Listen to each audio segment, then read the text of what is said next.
You've been trying to decide which apps and platforms you need to run your business.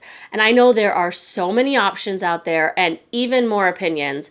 And you're probably getting a little dizzy, a little overwhelmed, and you might even be getting ready to just give up. And I don't want you to do that. So today I'm going to be giving you my top tips on how to choose the right platforms for you. So stick around.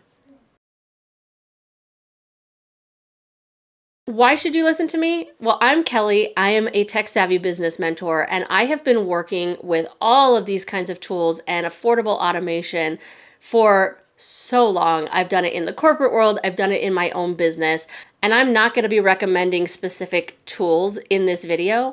I'm going to be giving you the tools that you need to make the decision for yourself. There is no such thing as a one-size-fits-all platform or app or tool for your business. There are all-in-one platforms. Those are two different things. All-in-one platforms literally do your email, your website, your sales funnels, your maybe even social media scheduling. They can do everything. And I do personally have opinions on that. It does make me nervous to have all of my eggs in one basket there. All of your stuff is in one place, and that kind of leaves you in a lurch if they go out of business or if something happens to their platform. So that's my personal opinion though. If you would rather only learn how to use one tool, then all-in-ones might be right for you. And that leads me to what my first tip is, and that is to know what you need. You need to know what your priorities are, okay? You're typically going to want some way to manage email. And I don't mean like Gmail. I mean something like an email marketing platform that you've probably heard of, MailChimp or ConvertKit or Constant Contact, other ones like that. There are many, many options, and they all have their pros and cons, right? And you need to know what are the things that matter most to you. Does it matter to you that it's really easy interface, that it's very drag and drop and you don't have to be super techie to use it? Then you're going to want to look for a platform that's like that.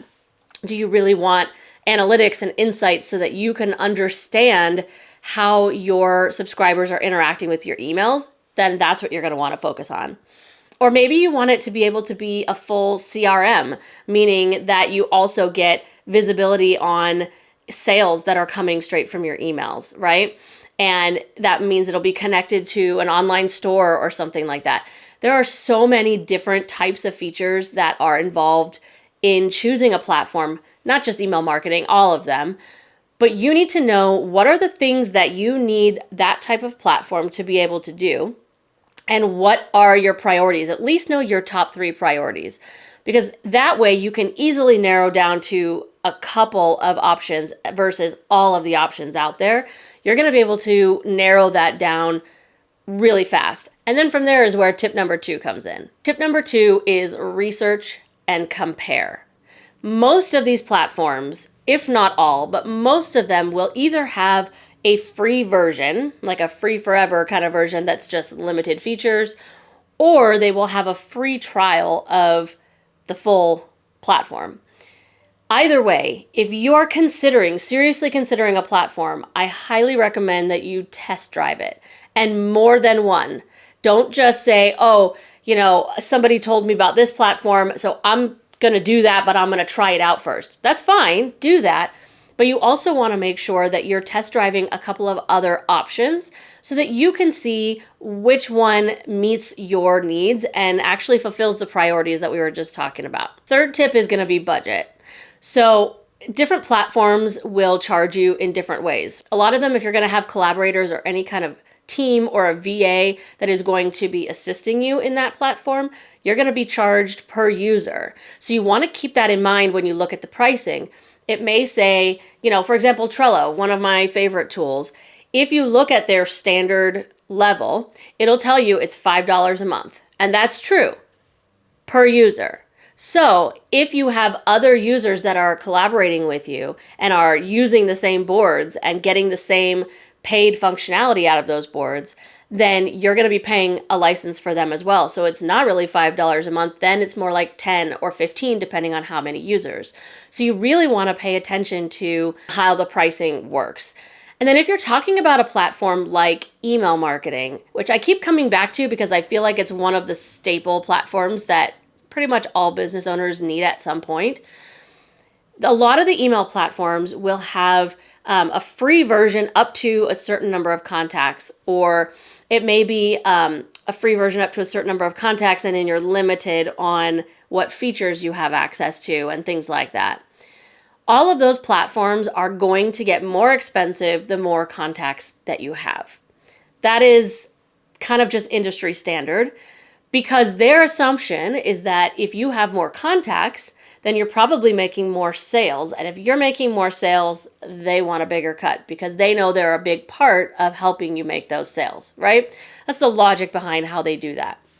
So one of the things, this is kind of just a little pro tip, that you do want to pay attention to when looking at the pricing of an email platform is, what do they consider a contact? Okay, and that might seem obvious, right? If it's a name and an email, it's a contact. True. But what if they are unsubscribed? Do they still count towards your contact count? You may have a time where maybe you set up a freebie and it does really well and you get a bunch of contacts, you get a bunch of subscribers, and then a good chunk of them, as they will do, unsubscribe as soon as they get your freebie. You need to know if you're going to be paying for those unsubscribed contacts or not. So some platforms will charge you for that, and some only count the subscribed contacts. So something to definitely pay attention to when you're looking at the billing and the plans for a platform, an email platform that you are considering. Next tip is going to be about integration and workflow. So I'm the automation queen, if you don't already know that. And what that means is you want to make sure that your email platform is able to communicate with other platforms that you use. In some of them, there will be an apps section like within your email platform, and it might tell you, hey, I can connect with these things. And you may not see what you are looking for, this other tool that you're using right there. However, there are third-party tools such as Zapier that can help bridge that gap. So you're going to have to do a little bit of research there. If you see in your email platform, they don't have a connection to this other tool that you're using, but they do have Zapier, awesome. Now go look at Zapier and see, does Zapier have this email platform and this other platform, right? Because being able to have these communicating with each other is going to make it a lot easier for you to streamline processes and automate things. Whether it comes down to automating when somebody books a discovery call with you, which I do have a video about doing that, kind of integrating Calendly with an email platform using Zapier. So I'll post that link up above in case you need that. But same thing for if you're using Facebook or Instagram ads. There are a lot of platforms that can directly connect with Facebook leads so that when somebody fills out your form on Facebook, they automatically get added to your email list, which means they automatically get your first emails, right? So some level of integration and workflow with the tools that you use the most is going to be important down the line. And to that end, you also want to be thinking about the tool's scalability and growth potential. Your business may be small now, but it's going to grow. And as it grows, are these tools that you're looking at going to be able to grow with you? Or are they going to kind of keep you held back at a smaller level and eventually you'll have to move to a new platform? Now, there may be times that you choose to upgrade to a more robust platform anyway, but you want to try to find tools that are going to be able to grow with you at least for a certain amount of time so that you're not constantly having to change from tool to tool to tool.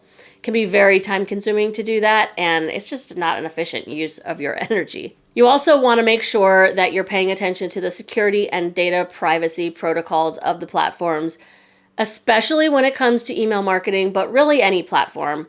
Anywhere that your customers might be interacting with you and things like their IP address might be collected by the platform, you just want to make sure that you're looking for tools that have a high level of security. And honestly, you can Google search to find out, put the name of the platform and security reviews and things like that, just to see if the platform is known for any data privacy or security issues.